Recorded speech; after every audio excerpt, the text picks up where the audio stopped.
Hey, good morning. This is Wes Fryer. Today is Friday, May 10th, 2024. I'm here in Charlotte, North Carolina, and I'd like to talk about AI assistance, but more specifically, or more broadly, I guess, the power of words. So I love listening to the Hard Fork podcast. It is a production of the New York Times. It features New York Times columnist Kevin Roose, and then the author of the Platformer publication, Casey Newton. It's usually part of my week.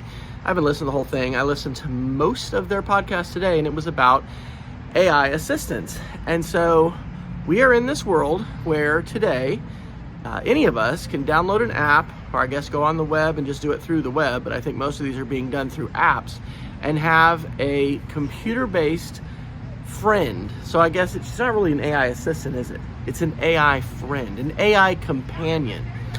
And there are some folks that think this is incredibly creepy, and other people that think it's great, and other people who are investing in this and making money on this.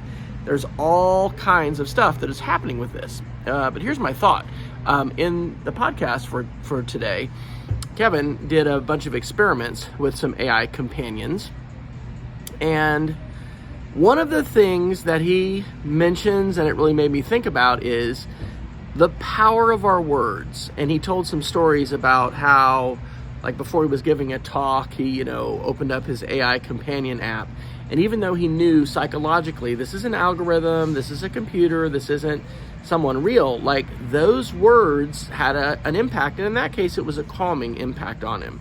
I mean, it's fascinating. You can quote, code or program these AI companions to have different personalities, different backstories, a different focus, so you can tell it that you are, an expert psychotherapist with years of experience, and, ask it to draw on that. And boy, it's wild. Okay, here's my big thought.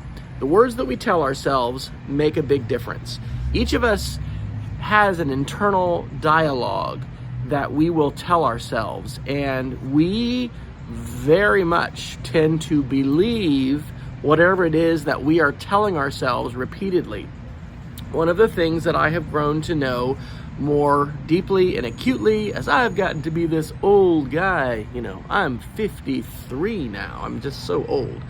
Not really, but I used to think, being over 50 was old when my parents were that old. One of the things I've gotten to know is just how important and powerful our words are. The words we say to other people, but also the words we say to ourselves. And so my challenge to myself, my challenge to you, is that we will intentionally seek to program ourselves, to hack our minds with words and with messages that are edifying, that are uplifting, that are constructive, and that are positive. The world is filled with messages that are not. Words that tell people they are not enough, they are not sufficient, they are not happy, they need to have this if they, go and buy this, or they, there's a lot of consumerism in this. And I think there's a lot of value to the capitalist society that we live in. But I also think there's a lot of potential for negative messaging. And I firmly believe, from a secular standpoint and, as a follower of Christ and a Christian, we should not just accept what the, quote, world tells us, who it tells us to be, who it tells us we are, and who it tells us we should be. Every single one of us is far more than just a consumer. We have a spark of life inside us. We have a soul. We have a spirit. This flesh, this largely water-based skin sack, this body that I inhabit right now, this is a miracle. It is a miracle that we exist and our bodies, function as well as they do. And, it's amazing.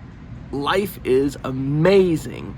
And we need to find ways to share with ourselves and to develop that inner monologue that helps us become aspirationally the people we want to become. It is a fiction that only young people are in this time of changing identity and development. We're always in that. guess what? Because there is change around us, because our bodies and our minds too are in change, we are always in flux with respect to identity. And there are times when we can feel more fixed and more solid. And there are also times when we can really feel lost and unmoored. We moved 2 years ago from the Midwest, from Oklahoma City here to Charlotte, North Carolina. And it has taken a while to feel more rooted. And one of the things I think is valuable about moving, I lived in 5 different states before 6th grade because my dad was in the Air Force and we moved around. I think you can become more resilient and develop adaptability skills when you have moved in different places, but everybody is different. And in some cases, people have a lot of difficulty, being able to establish that identity and that assuredness of who they are, irrespective of what their current environment physically might be. So, AI companions, they're a thing. I have not downloaded one. I am not sure if I want to or I'm going to, but my thought today is if I did, one of the things that I would want to do is have an entrepreneurship mentor because one of the things that we're working on is, paying off different debts that we have. I wish that college debts for children and things like that were not such a big deal, and it's not as easy to fall into, traps of consumer debt and all these things. But I do believe the words that we say and the messages that we choose to infuse our minds with make a difference.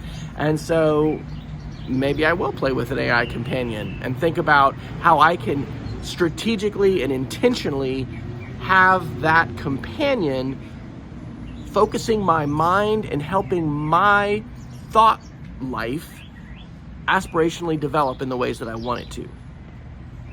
I hope you have a fantastic day, a great weekend, and I hope your day is filled with wonder at how amazing this life and this world is. And I hope it's filled with friendship and good conversations with caring people.